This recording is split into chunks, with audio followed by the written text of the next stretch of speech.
creativity is also part of that. And when we think about creative acts, and we are thinking about, well, what's the role in our voice? In music, how audible are we? Can people hear our voices? Is there room for our voices? We can create through music, we can kind of claim a space in the oral world that we live in order to be heard. And if we're being heard, what are we telling? We're telling something about our story, something of our truth, something of ourselves and how we want to project ourselves into the world. We can do that with our own music, the music that we have composed ourselves, but we can also do it with the music that we love, because when we project something of the music that we love into the world, whether it's through a T-shirt or through sharing music at a party, then we're inviting others to have some of that experience with us. And so we create this potential for bonds and potential for connection, for shared experiences. So that was just a little snippet of the conversation I just had with Dr. Gillian Howell, who's a musician, researcher and educator working in participatory arts and education and also social community development as well.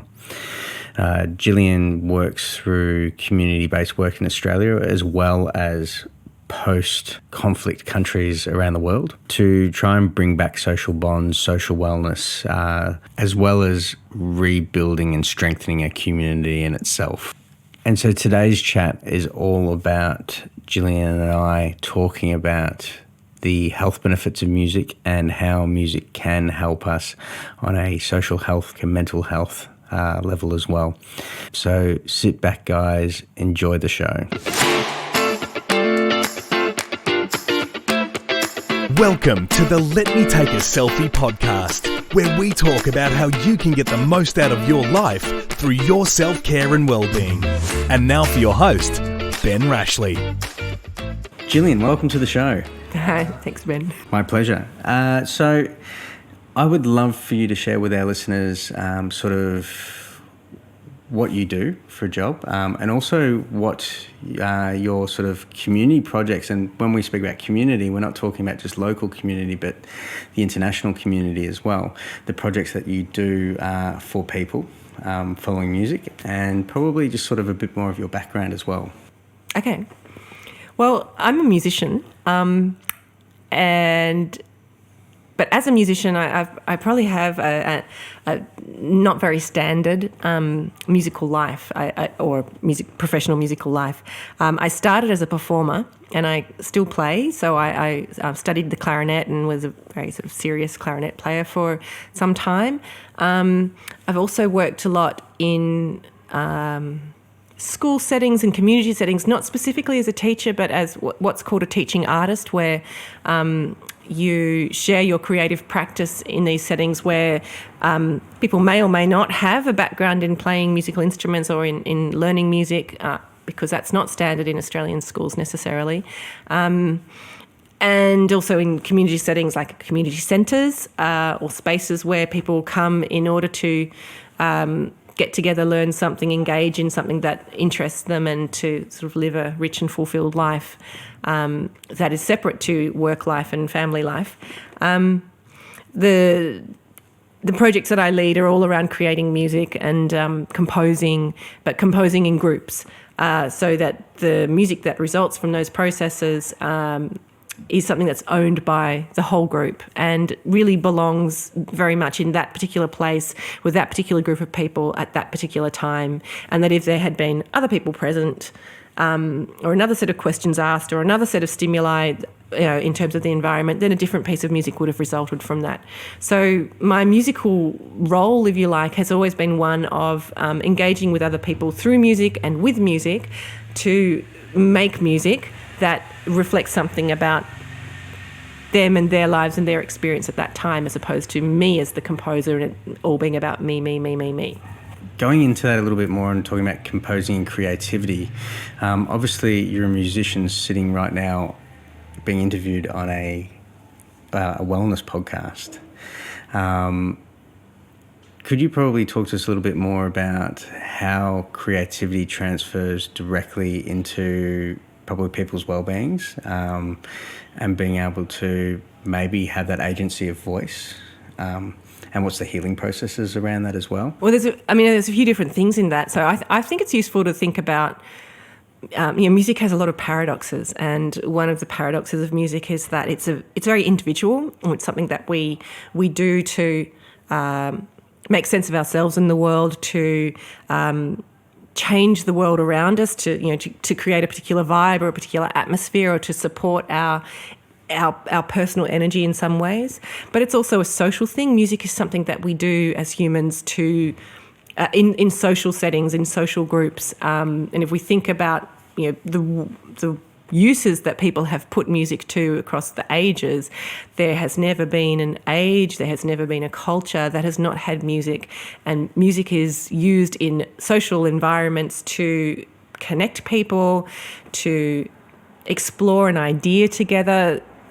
When I say explore an idea, I'm thinking about rituals, the role that music might play in a ritual that's about the great passages of life. So to celebrate or mark a birth, to mark a death, to mark seasonal changes. Ancient societies always used music in those ways, and it's because it gives you this space in which you can explore a particular version of the world, that outcome that you would like, and to kind of enact it together in some way, or to call it into being, to invoke it and invite it to come into your lives. So music is this thing that we do that as humans, to both make sense of our worlds, but also to bring changes into our worlds. And so once we're looking at something that has this transformative potential, then it starts to link very much to our sense of well-being. You talked about creativity. So creativity is also part of that. And when we think about creative acts, and we are thinking about, well, what's the role in our voice? In music, how audible are we? Can people hear our voices? Is there room for our voices? We can create through music, we can kind of claim a space in the oral world that we live in order to be heard. And if we're being heard, what are we telling? We're telling something about our story, something of our truth, something of ourselves and how we want to project ourselves into the world. We can do that with our own music, the music that we have composed ourselves, but we can also do it with the music that we love, because when we project something of the music that we love into the world, whether it's through a T-shirt or through sharing music at a party, then we're inviting others to have some of that experience with us. And so we create this potential for bonds and potential for connection, for shared experiences. I actually think it's quite complex. There aren't sort of any nice, neat, sort of linear ways that we get to say, well, we do this aspect of music and we will get this aspect of well-being or health. It's quite difficult to separate them out. But it is interesting, I think, to think of it in terms of the individual experience of music and the social experience and of the creative experience, but also it's not a very nice word, but the consumption experience, the experience of consuming, engaging with music that already exists and then putting that out into the world as well. And they both have individual and social expressions. You sort of going down that route of speaking about having that voice and sort of bring that bond together as well, and bring that community bond together. Like, if you go down sort of different types of health pillars, having community health in social health and sort of that social wellness is super important. And, we all experienced that last year in 2020, being locked into our homes for a good chunk of the year for parts of the world. And sort of how that played on our mental wellness and our well-being. And so being able to have that sort of community together, and being able to express, maybe different parts of people's lives, if that comes out into the music, or express someone's voice, or giving someone a voice, or a pathway to actually be able to get their message across to themselves, the world, or whatever, or even sort of even a tool just to be able to expel what they need to. I think music is a great way of being able to do that. Like, I don't have a musical bone in my body. However, I relate a lot to music, and I come from a musical family, and I see how they turn around and how they use music, or how they use rhythm, or how they use singing or chanting to be able to sort of create that voice, or create that bond, or create that community with others. And the mental, physical and spiritual, and we've spoken about in the podcast of late of spiritual benefits and spiritual wellness, and it's not just about sort of the religious side or anything like that, but it's spiritual wellness is about aligning with your values, your morals, communities. That has nothing to do with religion. And so I think music sort of fits inside that quite neatly. And even though it is a broad range, I think it's fantastic. Yeah, very much so. I mean, if you think about people who join community choirs, they join partly for the music that they're going to learn to sing in that choir. They also join because of who else is there in that choir and the sense of joining with like minds. They join and stay with a particular choir because of the way that the choir leader works. And so there's this huge variety of community choirs in Melbourne. In Melbourne, we have such a strong community music network, actually, and there's some incredible choir leaders out there. But you really, that there's people are drawn to choirs and singing opportunities that sort of align with their values, and so they're how they want to be in the world. I kind of want to pick up on something you said before, Ben, though, which was that you said, I don't have a musical bone in my body. And one of the really interesting things about music, and which I think is a huge obstacle to people drawing from it its well-being potential and drawing upon all of that benefit that is there to be accessed, is that we are living in a culture that has really put a lot of structures in place about what's considered to be good music, what's considered to be acceptable music, what is considered to be acceptable musicality, and it's really interesting when you're a musician how often people say to you, "Oh, I'm not musical at all."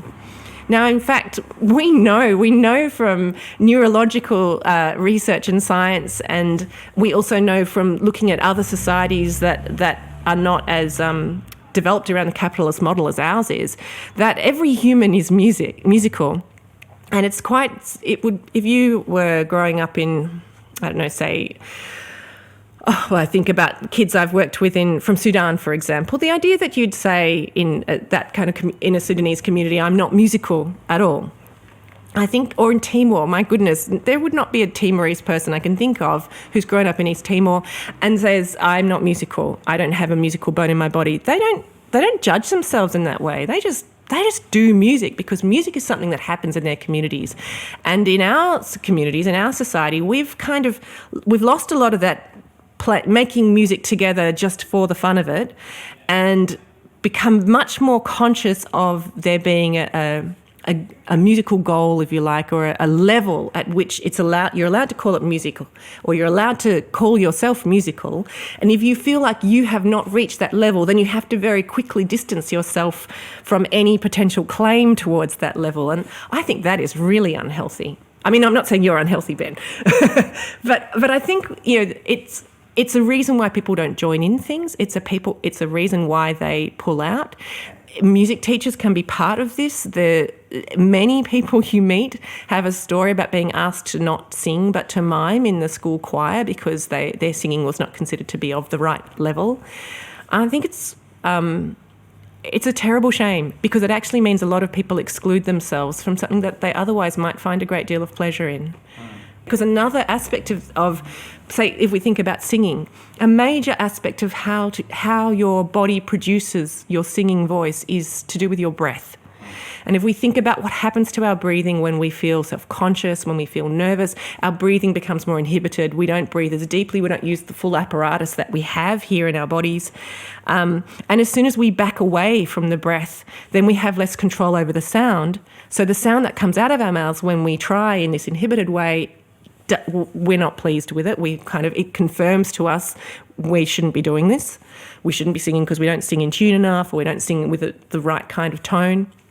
And so we withdraw even more, so the breath becomes more inhibited, and we have this self-fulfilling prophecy that says you can't sing. In fact, to sing, you need to put air behind it, and the best way to put air behind it is to not have that self-consciousness, to not have that judgment, and to sing in a big voice, which is why I think when we hear crowd singing, we know the tune, we recognise the song, because the majority of us actually do sing, and we all sing at our best if we sing with big voices. I would love if I could wave a magic wand and transform Australian society. One of the things that I think I would like to do would be to say we are a nation of confident musicians who go for it. Yeah, that's really interesting. And like, obviously, you being the musician and myself being the Pilates practitioner, I spend my whole day talking about breath and breath through exercise. However, breath is not just for breathing, as you've said. You know, and you talk about this whole sort of changing your mentality and thoughts and backing away from the breath, and the breath gets more constricted. When you breathe, you're not just oxygenating your system, you're also playing with so many other different types of systems, you know, and the nervous system being one of that. And it's not the first time I've spoken about it on the podcast, but, you know, the breath, when you sort of constrict your breath, you know, and take more shallow breaths, you can be affecting your parasympathetic nervous system or your sympathetic nervous system, which both of them together is your autonomic nervous system. And so your parasympathetic nervous system, you know, when you're sort of taking those bigger breaths and sort of really sort of calming it down, will help with your rest and digest response. So being able to relax.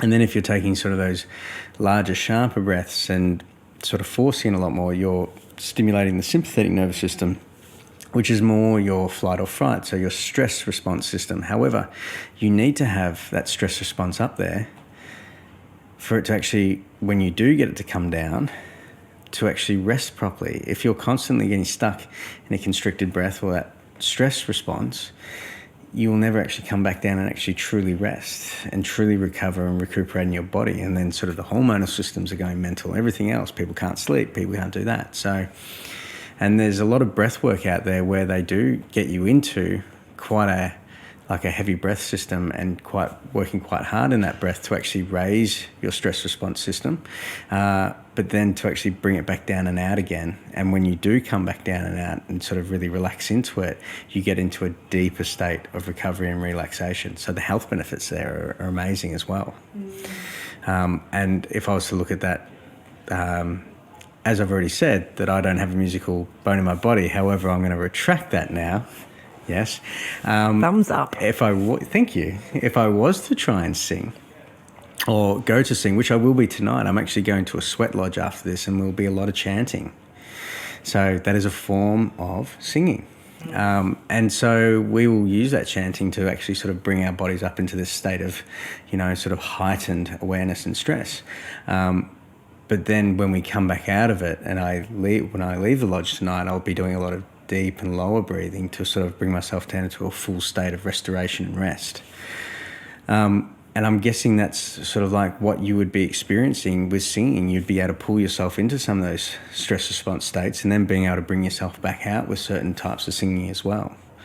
And, you know, looking at through that sense, how can that help not just from a mental aspect, but from a physical aspect? Well, we all know that sort of research is in there when you talk about breath and the nervous system anyway. So why wouldn't singing and music be doing the same thing? Yeah. I mean, I think it's when we think about the breath and the voice, then there's also a psychological aspect to that, of to be heard, to be allowed to be heard, for your voice to be welcome, for you to be accepted through your sound. There, of course, some of self-acceptance is there as part of that regime of acceptance, if you like, or architecture of acceptance that hopefully we can all enjoy in our lives. But I find myself, especially in some of the contexts that I've worked with as a music workshop leader, very, very conscious of the importance of people getting to hear their voice and then knowing that their voice is being heard and in a way getting that sound then returned back to them, and also the experience of sending your voice out into the world and hearing it blend with other people's voices. I think these are very powerful psychological experiences. I mean, they're great for our confidence, musical confidence, but I think there's something very beneficial psychologically in terms of that sense of feeling accepted and included in a social environment. And heard. And heard. And so you look at music, and music, if you look at it as My brothers used to work for CBS Records and then Sony Records when it became that. So if I was to look at it as what they saw music when they were working there as, it's called the entertainment industry, right? It's there for people to get their joy out of. However, if you speak to the artist... But it's also, there's that word industry that says it's also there for somebody to make money out of. Exactly. Yeah. Exactly. And then if you have a look at the artist, a lot of artists are talking about, is it there for other people's enjoyment, or is it there for their enjoyment? Is it there for them to get their message across and for them to be heard? And, a lot of some of the most famous songs have a message behind it. I think getting that message across and to be heard, and it's not just for the third party to have their entertainment and, get their enjoyment out of it, for the person who is actually producing the music, or the sound or the voice, to be getting their enjoyment out of it, and as you said, to sort of feel validated, to feel heard, and to feel especially in a group aspect, this point of inclusion and community value and belonging, which, as humans, as long as we have been around from ancient times, we have always been a communal creature. We have a village. Our villages are a lot different these days. Our village might not be our neighbour anymore, but we have a village of friends, people that we connect with and people that we sort of communicate with. And all those sorts of things are really important, and especially music bringing people together from different walks of life. And that's probably where I want to sort of talk to you about as well a little bit, and backtrack on a few things that you've already said. And you spoke about, working with people from Sudan and Timor. Now, you've done a lot of work in post-conflict countries, using music as a tool to be able to sort of rebuild social connection, and also, if I can sort of say it, patch up indifferences as well a little bit. Would you care to explain to me or us those projects? Yeah, well, I'll talk. So one of the first post-war experiences I had was in Bosnia. I had the great privilege of working for a year at a place called the Pavarotti Music Centre in Mostar, which is a city in southern Herzegovina, probably about 2 hours inland from Dubrovnik.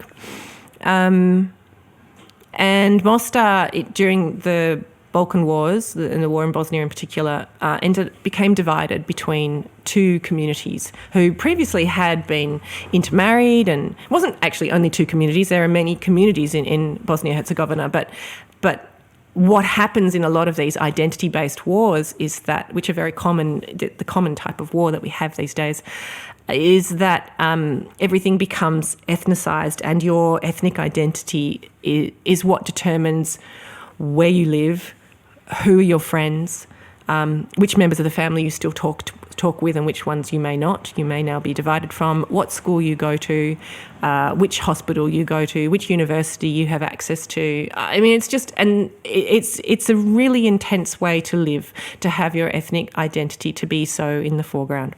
Anyway, Mostar ended up divided in such an extreme way that all of these systems, schools and parking inspectors and hospitals and so on, all function in parallel on either side of this dividing line, and the dividing line is the former front line from the war as it happened in that particular locality. It was wars are always violent and terrible. This one was also very destructive of the natural environment, the physical environment, and of people's relationships, because of the way that it left people divided, and because the fighting was at really close quarters, and this was quite a small town. So the combatants were often, shooting towards people that they knew or were just one or two people removed from. So it's devastating. We're talking about a really extreme destruction of the social fabric. So I was there a couple of years after that the ceasefire had happened, or maybe 3 years after the ceasefire. And the music centre was built with public money. Pavarotti, Italian tenor. He'd raised a large amount of money through his concerts in Italy called Pavarotti and Friends concerts, which happened every year. And it was a UK charity called War Child who had this idea that they would build a community music centre. So I was part of a team of international and local musicians who used to go out into schools throughout the region and run workshops in primary schools and secondary schools and kindergartens, and also in displaced persons camps and so on. And then we also had this amazing music centre building where we were also offering workshops and activities for local kids to come to. And the whole idea of this music centre was, first of all, to be a space where anyone could come. So those divisions that determined every other aspect of life, when you entered this building, if you felt safe to do so, and not everybody did because of all that had taken place there, then this was a place where you could let go of your ethnic identity for a little while and just be a music student, just be a music player, just be a dancer, just be an artist, and engage with others on those terms. And then in the schools work, we were very much working, with in a trauma-informed or a trauma-aware way, recognising that, for the young people we were working with, their lives had been completely turned upside down. Trauma was endemic across the community, and it meant in a practical sense, in terms of how young people were presenting in classrooms. It might be that I would see two extremes of extremely passive, withdrawn behaviour where young kids wouldn't make eye contact with you, wouldn't join in with anything. And in the same group, you might have some who are just completely hyper-aroused all the time and just so sort of bouncing off walls almost, with such high levels of energy, but also this high alertness that just meant that they were not able to focus on anything for any length of time. So you've got these two extremes, and music was one of these tools that you could use to help both of these extreme groups find something a little bit, move towards something in between the two that could feel a little bit more functional, a little bit more comfortable, a little bit less isolating, because both of those experiences become patterns that are very difficult to break out of without some kind of external support. And they're exhausting. It's an exhausting way to live. And if you're a young person and all the adults around you are similarly affected, then there was a real role for a team of musicians with guitars and instruments and voices to come in and stimulate something that's just a little bit joyful and playful and gentle. And we would do things like work with, say, the rhythm of the music would match the dynamic in the classroom in some way with the music. So the dominant dynamic, if the dominant dynamic was this very passive, very withdrawn experience, then we would start with very, very quiet, very gentle sounds and rhythms, and little by little move that to something that was slightly more energised.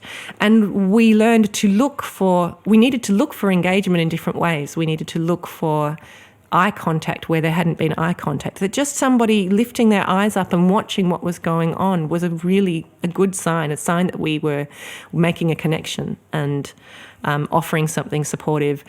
And for the very high energy dominant dynamic, we would match that with the music, and then gradually the next song or the next activity move things towards something that was just a little bit more steady, a little bit more stable. And so using music in these ways to create, this was not about bringing two groups together who were opposed or had been divided in the war, but about creating a stable base from which to maybe look towards that work happening in the future. First, you need to give people a sense of comfort and calm in themselves, because we need that in order to engage with that very difficult work of trying to repair the social fabric in some ways. And it's not a slow process, and music is certainly not a magic pill. It's certainly not something that you play some music and suddenly we have peace and joy and harmony straight away. It doesn't work like that at all. I don't think anything does. Humans are complex beings, and we're talking about really powerful and overwhelming experiences of destruction of all aspects. But But when there is that sort of potential stable base, then there is a space in which people might come together, and music offers, like sports actually, will offer a space where you get to distance yourself from that highly ethnicized or conflict-focused way of existing, and focus on something that you actually have in common, which is a similar love of Audio Slave, for example, or connecting over something that you care about.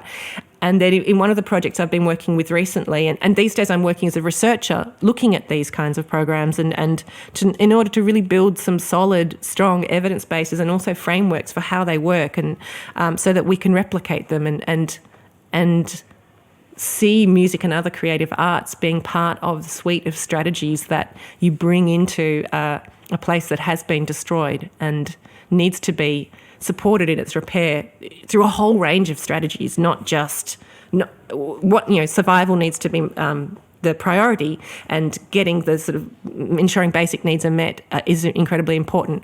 But there is a real role for these aspects of our humanity, like our creativity, like our aesthetic expression, our sense of making meaning of the world and understanding our place in the world through aesthetic artistic approaches.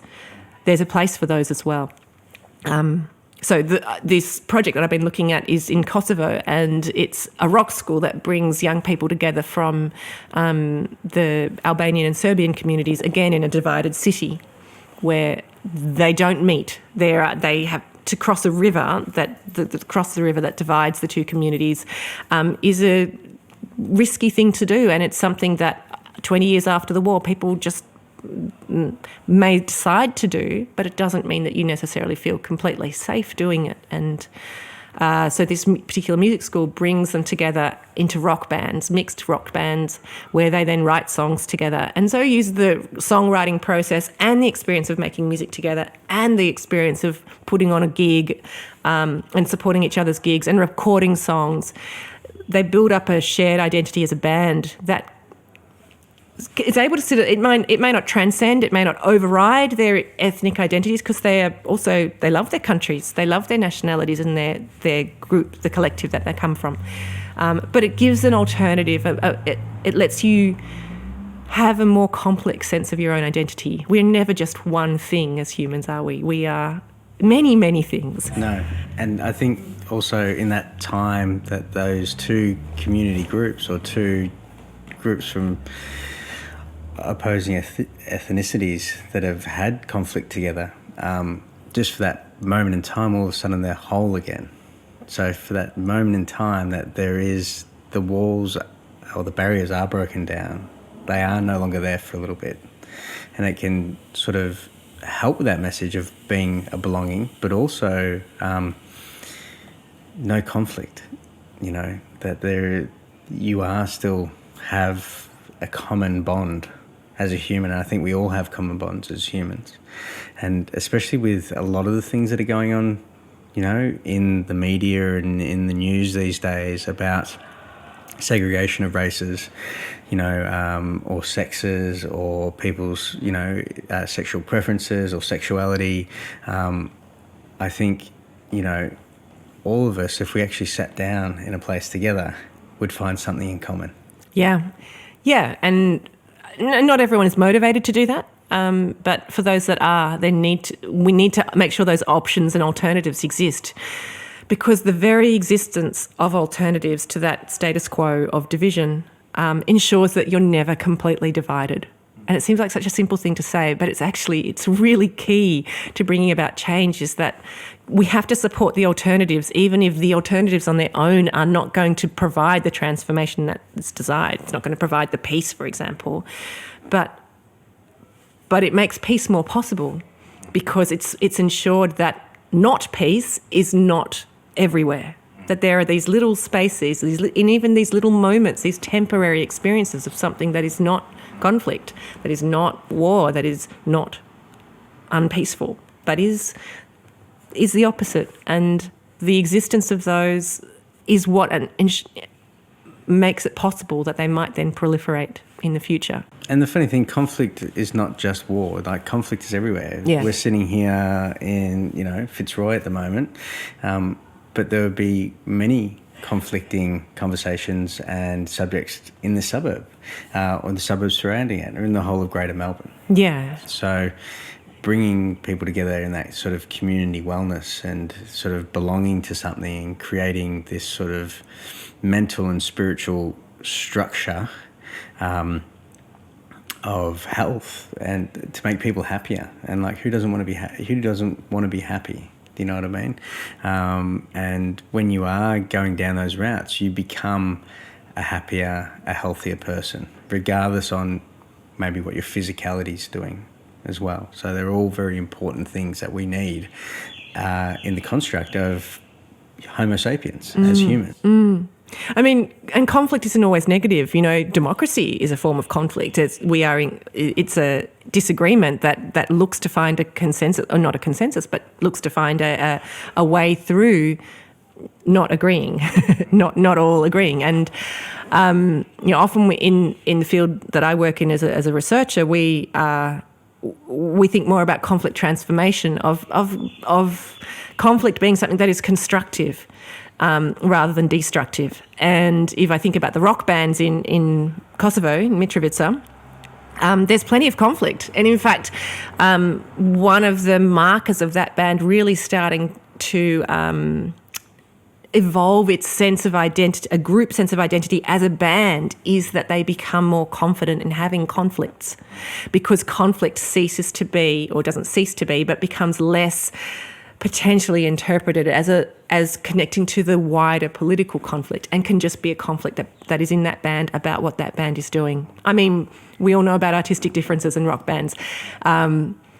Conflict has a place in our well-being because we need to be able to express difference. That's if we want to be able to raise our voices, and if we want people to be able to raise their voices in healthy ways, then that is going to potentially produce opposing voices, but we then also need the tools to deal with that constructively. So, which is also called conversation as well.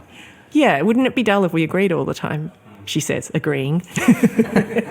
Yeah, no, that's absolutely fantastic. And when you sort of, obviously we've spoken about inclusion, we've spoken about being able to sort of, music being, the inclusion of community, being able to get people to sort of come out of their shells a little bit, create this social health, but also ways of being able to express yourself, being able to get your voice heard, being able to sort of put your message out there on what you want to expel and what your opinion is and what you want to do.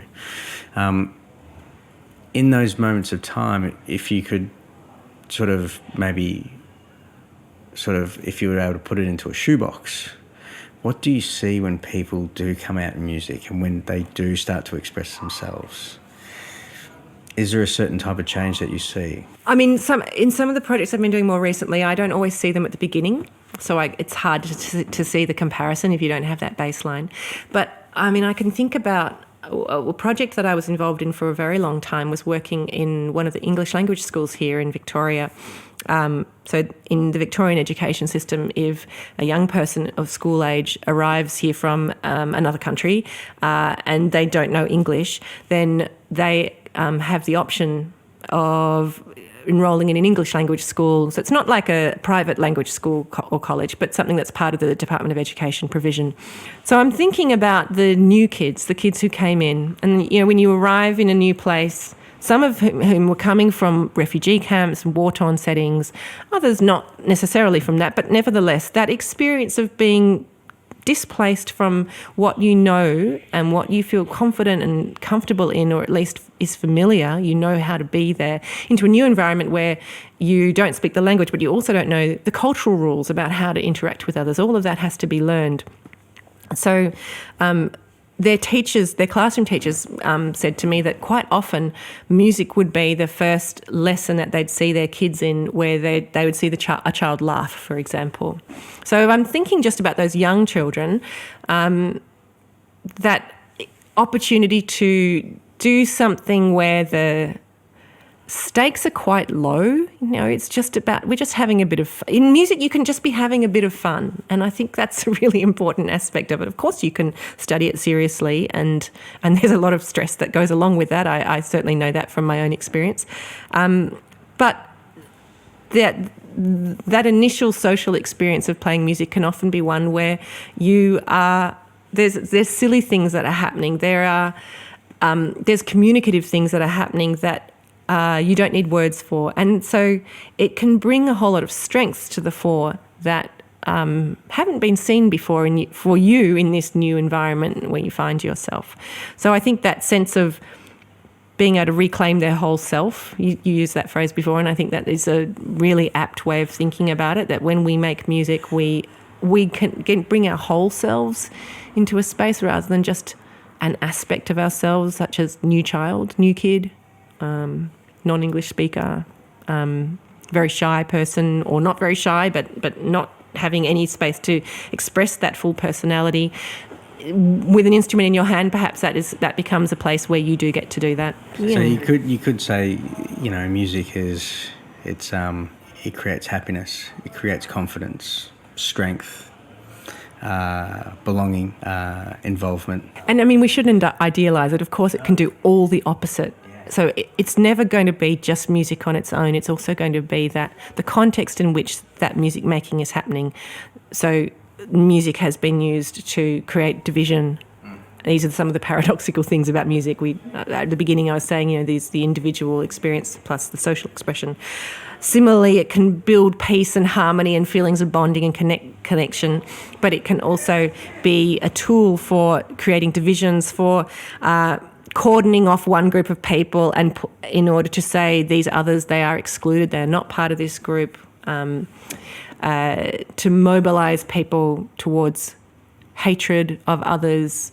Music is a very effective platform to do that, because it's a very effective platform to draw people together. To use it for good, not evil. To use it for good, not evil. And to not see it as a magic thing on its own. And there can be a lot of idealistic talk about music and about other art forms as well in their healing potential, but it's never going to be just the music. And for people who have probably never thought about using music or creating music for a way of their expression, for a way of them being able to sort of maybe express their feelings, or to be able to create a healing process for something that they've been through, do you have any tips for those people on where they could start? Well, I think first, one of my mottos is claim the space, claim it with your voice, with your instrument, and remind other people, the people around you who are within earshot, that they also, that is what you're doing and that it's okay. I think we apologise for the sounds we make so often. I find it really fascinating that there's so many jokes about kids learning to play the recorder, for example, or the violin, or play the drums, and that, you know, the joke is usually around, for the parents, you know, poor you. Whereas we never worry about the sound of power tools. I mean, where I live, I'm surrounded most days by construction sites, and that just is something we all expect, or we just accept as part of the world. And I think we need to, start by embracing the sound of learning and reminding that the sound of learning is a beautiful thing. You don't get to be excellent without doing a hell of a lot of work, and you've got to start somewhere. So love all those sounds that, you know, you have the potential to make. It's an incredible thing that we get to express ourselves through sound. So have fun with it, and it's not that your expectations need to be low, but perhaps let the judgment of what it is you ought to sound like, just really talk yourself out of that. You know, push that to the side, and stay confident, and, you know, keep a kernel of confidence in yourself that what you're doing is welcome and good. And his sound is everywhere. Like, you know, everyone would have heard in this interview how many cars have driven past the window as we've been talking. And I might just add a little bit more to that with you. I think it's even that making an apology or trying to get rid of noise even happens earlier than that, and to the to the like the toddlers that sit in the kitchen smashing pots and pans together as a makeshift drum kit, and everyone goes, turn that racket off, get rid of that. You know, are you then sort of starting to create that mentality that early on in life to people? Yeah, maybe. I do think it's interesting to reflect on what sounds we accept and what sounds we find really intrusive. Well, Gillian, thank you so much for coming on and having a chat and sort of probably getting us to rethink on how beneficial music can be. And it's not always just about the consumption of it, and how that can actually help people mentally and spiritually in their wellness become healthier and happier, and also to create a lot more belonging in well-being as well. So thank you very much for that. Thank you, Ben. Thanks for inviting me. Now, I do have a couple more questions that everyone else gets. Okay. Well, that every guest gets on the show, just to learn a little bit more about the speaker today. You care to indulge us with the answers? Find out. Let's hear the questions. Absolutely. So, Gillian, what's your morning ritual? My morning ritual. It's probably more of a routine than a ritual. Get up and wash the sleep out of my eyes. Well, I have a dog, so she needs to be walked. I usually do some yoga. My favourite yoga teacher during lockdown did a class every week on Zoom, and she then sent around the recordings of that class, and we saved them all. So we now have this incredible library of our favourite yoga teacher teaching us, and so stick one of those on usually. If I've got enough time, it depends on what time I've got to be somewhere, but working from home, it's usually a bit flexible. So bit of yoga, half an hour to an hour of yoga, and walking the dog. And I don't usually get hungry first thing in the morning, so I don't usually eat breakfast till about 11 or 12. So I'll start work. I try and start work at 9 and do a usual working day. So the dog walk and the yoga. But even before I got the dog, walking outside, getting a bit of that morning air, I do think that's really good for me. I'm very aware of getting the air on my face in the mornings. What would be your favourite health habit? As much sleep as possible. What's your most valuable lesson learnt to date? Tell the truth. What workplace or productivity tool could you not live without? A pen and paper. Yeah. If I can map it out, make a list, write things down. I mean, of course, there's fast ways of doing that if I've got something to type on or whatever, but you could not live without pen and paper. What's Gillian's life motto? Keep learning. Brilliant. So there is one more question and one last one, and it's the good old elevator pitch. I should practice this. These take hours to practice. Yeah. So you've only got 20 seconds. But if you had 20 seconds in an elevator to sort of pitch today's subject to someone, or to talk to them about what you've said to me in 20 seconds, what would you say? Music is a human activity, a form of expression that actually brings us so many benefits, and deserves greater recognition, so that moving it way beyond entertainment and way beyond talent to something that is part of our innate human birthrights, and therefore not something to be shy about. Now, if anyone wanted to sort of contact you for anything in regards to sort of what you've spoken today, would you be able to share with us how we would be able to find you? Yeah, so I've got a website, and that has a contact form at the end of it. So my website is very much focused on my practice, my musical practice, and that is gillianhowell.com.au. But I'm also a researcher. I work at the University of Melbourne, so I have a page. All the academics at the university have a page in their Find an Expert section. So if you put in my name and Find an Expert, you'll come to my University of Melbourne profile page, and there are a lot of publications there, and writing that I've done around questions of music and connection and harmony and peace building and divided cities, and it's a lot of what we've talked about. I've written about and building theory and so on around. And I had an article published just yesterday, actually, although I guess I don't know when you'll broadcast this, but in the Lowy Institute's blog about, which my article is about this recent ban in Afghanistan on girls singing in public, which is kind of interesting.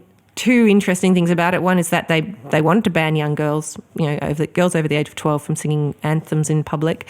And then within a few days, they'd started to reverse that decision. They haven't formally fully reversed it yet, but that could still happen in response to a social media backlash. So we kind of had this it's an article that says, well, first of all, there was this effort to ban, and that needs some contextualising because Afghanistan, it's interesting to think about how music is understood in Afghan culture. We've been talking about it in Australian culture. But also the role of social media. And we're thinking about conflict and about democracy, and this is a nascent democracy. And it was a very promising sign that something, a government decree might get reversed because young people on social media made their voices heard and forced a reckoning or a reconsideration. So that's a piece of writing I've done recently. That's that's a public interest article. Yeah, and I'll make sure that all those are in links and articles, or links to the articles are in the show notes as well. So once again, thank you very much for coming up on today's show. Guys, if you've enjoyed what you've heard today, please make sure, if you haven't already, subscribe to the show, and also tell 3 friends who you think would benefit from listening to this episode to come and have a listen and see all about the benefits of music on our health. And the last thing, as always, don't forget to give yourself permission to go take a selfie.